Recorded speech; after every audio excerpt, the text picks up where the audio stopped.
Hai, selamat datang di Perfumery Study bersama saya Royal Noor. Di episode kali ini saya akan membahas bagaimana memulai formula pertama kamu melalui pendekatan yang tepat dan cepat. Banyak orang ingin langsung membuat parfum, namun sebelum itu ada satu tahap yang sering dilewati dan justru yang paling menentukan. Dalam praktik perfumery, kesalahan umum terletak bukan pada teknik, melainkan pada cara memulai. Kecenderungan untuk langsung mencampurkan bahan-bahan tanpa mempelajarinya terlebih dahulu, atau memahami karakter dari masing-masing bahan baku, sehingga seringkali menghasilkan formula yang tidak terarah. Tahap awal yang esensial adalah pengenalan bahan baku secara individual. Setiap bahan baku perlu diuji secara terpisah, kemudian diklasifikasikan ke dalam keluarga aroma, seperti contohnya citrus, woody, floral, gourmand, dan sebagainya. Klasifikasi ini tidak untuk mencari definisi yang absolut, tetapi untuk membangun referensi olfactory yang konsisten. Deskripsi yang digunakan sebaiknya ringkas saja. Misalnya, seperti dihydromercenol, dapat kita asosiasikan seperti aroma yang clean, fresh, dan sedikit watery. Atau seperti floral, yang dapat kita rasakan seperti aroma yang sedikit green, fresh, floral, dan clean, dan smooth dan lembut.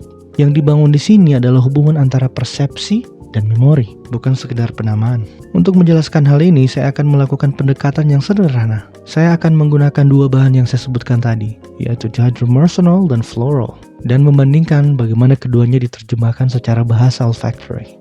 Ketika dua bahan ini di-sniff, maka respon yang muncul akan spontan dan berbeda-beda.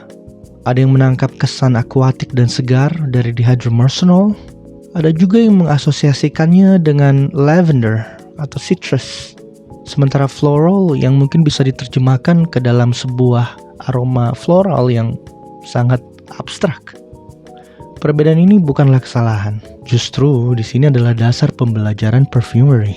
Yang dibangun adalah kosakata sensorik, yaitu cara seseorang untuk menerjemahkan aroma menjadi bahasa. Semakin sering latihan dilakukan, semakin terbentuk konsistensi dalam persepsi. Kita kembali ke proses formulasi. Langkah berikutnya adalah menentukan arah. Bukan hasil akhir, melainkan arah yang sederhana saja. Seperti fresh clean atau soft green. Arah ini berfungsi sebagai kontrol awal, sebagai dasar letak utama agar proses tidak melebar tanpa terkontrol. Kemudian tahap selanjutnya kita memilih bahan yang relevan. Dari arah tersebut bisa memilih 2 atau 3 atau bahkan 5 bahan baku yang relevan. Pada tahap ini, keseimbangan belum menjadi prioritas. Tujuannya adalah untuk membangun inti ide. Kombinasi sederhana ini sebenarnya sudah cukup untuk membangun identitas awal. Struktur kemudian bisa kita kembangkan secara bertahap. Area basis atau base note dapat kita tambahkan untuk menambahkan daya tahan sebuah perfume atau kreasi kita. Atau menambahkan elemen woody sebagai kerangka tambahan, atau aksen lain untuk menambahkan kontras. Proses ini berjalan seiring dengan pemahaman kita terhadap fungsi dari masing-masing bahan baku. Kemudian yang terakhir, evaluasi dapat kita lakukan dalam berbagai fase.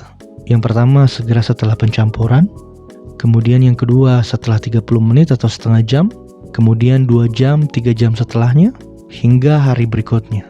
Perubahan karakter aroma menjadi dasar penyesuaian formulasi, sehingga dokumentasi menjadi bagian yang tidak terpisahkan. Setiap versi perlu kita catat secara sistematis, baik dari segi komposisi maupun perubahan impresi olfactory.